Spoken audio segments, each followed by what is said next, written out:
నిర్మల్ జిల్లా భైంసాలో జొన్న కొనుగోలు కేంద్రాల్లో రైతులు పడిగాపులు కాస్తున్నారు. ఐకేపీ ఆధ్వర్యంలో జొన్న కొనుగోళ్లకు ఇవాల్టి నుంచి టోకెన్లు జారీ చేస్తున్నట్టు అధికారులు ప్రకటించారు. దీంతో అర్ధరాత్రి నుంచి టోకెన్ల కోసం స్థానిక ఐకేపీ ఆఫీసుకు రైతులు పెద్ద సంఖ్యలో తరలివచ్చి బారులు తీరారు. గంటల తరబడి క్యూలైన్లో నిలబడలేక అన్నదాతలు తమ వద్ద ఉన్న చెప్పులు, వస్తువులను క్యూలైన్లో పెట్టారు. బండరాళ్లను సైతం క్యూలో పెట్టి టోకెన్ల కోసం ఎదురు చూస్తున్నారు. గంటల తరబడి ఎదురు చూసినప్పటికీ టోకెన్లు దొరకడం లేదని రైతులు ఆవేదన వ్యక్తం చేస్తున్నారు. అన్న కోసం కొనుగోలు వాడి రాత్రి 7 గంటలకు వచ్చి లైన్ పెట్టినాము. తెల్లం దాకా ఈ దోమలకు చచ్చిపోయినా మేము కాళ్ళు ఆచిపోయినాయి. వచ్చినాం లైన్కు అన్న కోసం కొనుగోలు.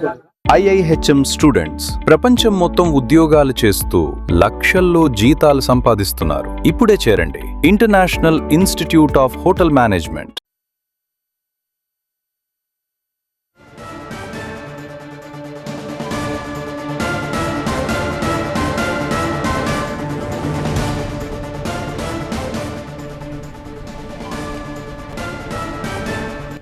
నిర్మల్ జిల్లా భైంసాలో కనిపిస్తున్న దృశ్యాలు ఇవి. జొన్న కొనుగోలు కేంద్రాల్లో రైతులు గంటల తరబడి అక్కడ క్యూ లైన్లలో నిలబడలేక అలా చెప్పులు, బండరాళ్లు తమ వంతుగా ఏదో ఒకటి అక్కడ పెట్టేసి పక్కన కాస్త నీడలో ఉంటున్నారు. తమ వంతు వచ్చినప్పుడు అక్కడికి వెళ్ళి నించోవచ్చు అన్నట్టుగా. ఎన్ని రాళ్లున్నాయి, ఎన్ని చెప్పులున్నాయి అంటే ఎంత మంది పడిగాపులు కాస్తున్నారు అనేది ఈ ఒక్క దృశ్యం కళ్ళ కడుతోంది. నిర్మల్ జిల్లా భైంసా జొన్న కొనుగోలు కేంద్రాల్లో రైతులు పడిగాపులు కాస్తున్న దృశ్యాలు చూడొచ్చు.